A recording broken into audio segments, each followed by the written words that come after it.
உண்மை செய்திகள் உடனுக்குடன். இது உங்கள் மக்கள் சாணக்கியா.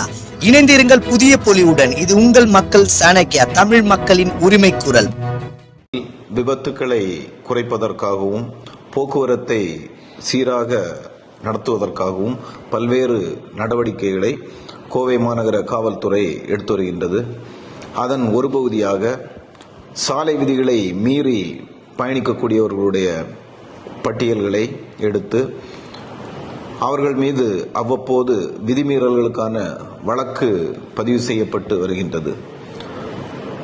இதில் அடுத்த கட்டமாக யார் யார் ஒருமுறை வழக்கு பதிவு செய்த பின்பு மீண்டும் மீண்டும் அதுபோன்ற விதிமீறல்களை ஈடுபடுகிறார்கள் என்பது பட்டியலிட்டு அவர்கள் மீது இன்னும் அதிகபட்ச நடவடிக்கை எடுப்பதற்கு கோவை மாநகர போக்குவரத்து காவல்துறை நடவடிக்கை எடுத்து வருகின்றது. அவினாசி ரோடு மற்றும் முக்கியமான சாலைகளில் வேகத்தை கண்காணிக்கக்கூடிய கேமராக்கள் ஏற்கனவே பொருத்தப்பட்டிருக்கின்றன.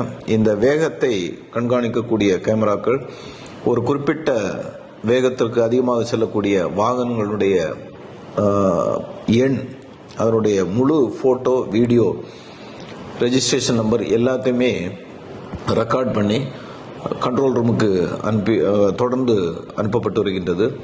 அதன் அடிப்படையில் முதல் முறை விதிமீறலுக்கு உட்பட்ட வாகனம் அடுத்த முறை விதிமீறலுக்கு உட்படும் போது அதற்கென்று ஒரு தனி அலர்ட் வர்ற மாதிரி ஒரு சிஸ்டம் இருக்குது.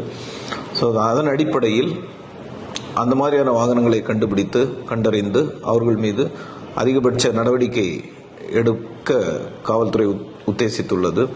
இதனுடைய முக்கியமான நோக்கம் விபத்துக்களை கட்டுப்படுத்துவதும் சாலையில் விதிகளை கடைபிடித்து செல்லக்கூடிய மக்களினுடைய பாதுகாப்பை உறுதிப்படுத்துவதற்காகவும் இந்த நடவடிக்கை எடுக்கப்பட இருக்கின்றது.